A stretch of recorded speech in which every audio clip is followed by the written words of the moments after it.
Hi everyone, welcome to Statistical Design. My name is Jit, and on the last episode, I spoke about the reasons of my pivot to data science from my particularly stable career as an SAP consultant.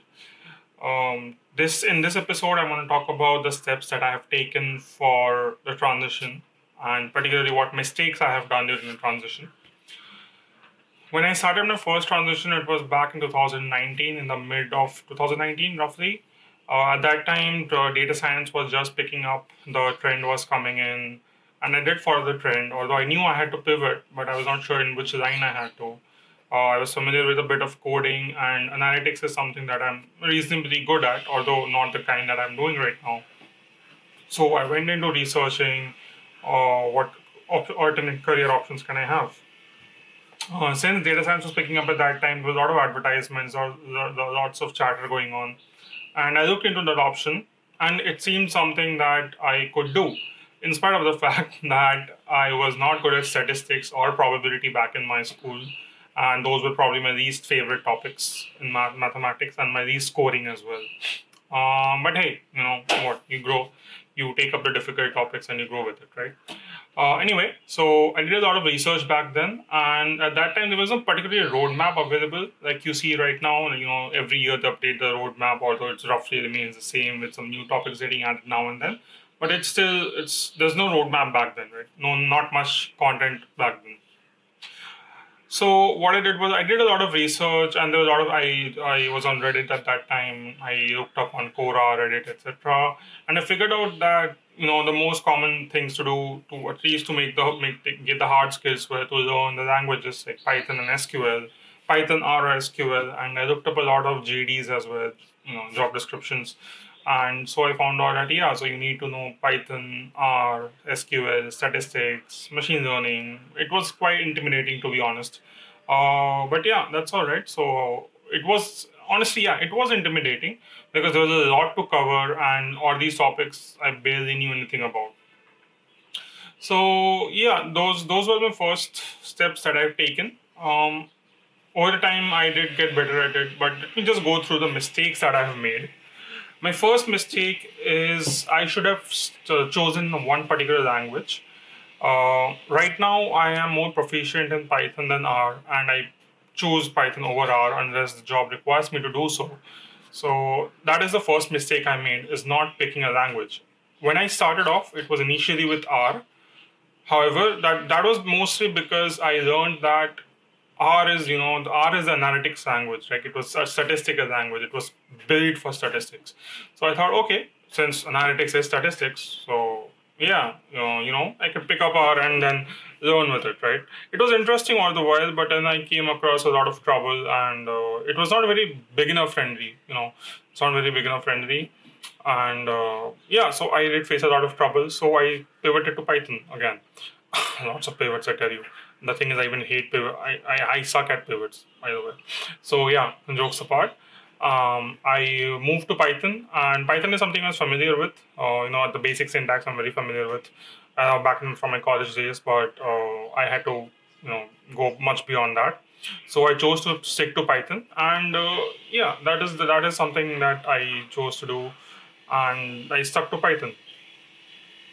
Point number two, I mean, mistake number two is I underestimated the importance of SQL. So at that point of time, when I was working in SAP, I was working in mostly as an SAP ABAP consultant. ABAP is the language for designed by SAP for their own programs, and SQL is like it is somewhat like SQL. Knowing that I have almost like 4.5 years of ABAP under my belt, I assumed I would be good at SQL. Big mistake, man. A big mistake, I tell you, because it's wholly different, right? It's completely different. Now that I have known, I've gone through a lot of troubles. I know it's vastly different. So at that point of time, when I was picking up SQL, I thought, okay, let me just go through the syntax and basic theory and problems to ho hi jayenge. But that did not pan out like that. So that is mistake number two. Is I should have focused quite a lot more on SQL. Probably redone my whole knowledge. I should probably picked up everything and focused on more on problem solving with SQL rather than just the syntax. I often just thought, okay, I know the syntax. Even my friends tell me, hey, SQL is pretty easy, man. It's almost like human language. Sure, fair enough. That's true. But knowing SQL and solving problems with SQL are two different ball games. Okay. Point number three is I tried to only study and not actually execute my projects. I did not know what projects were back then, but I did not exactly execute them or apply them. Basically, I learned a lot, but no application. That's a big mistake I did.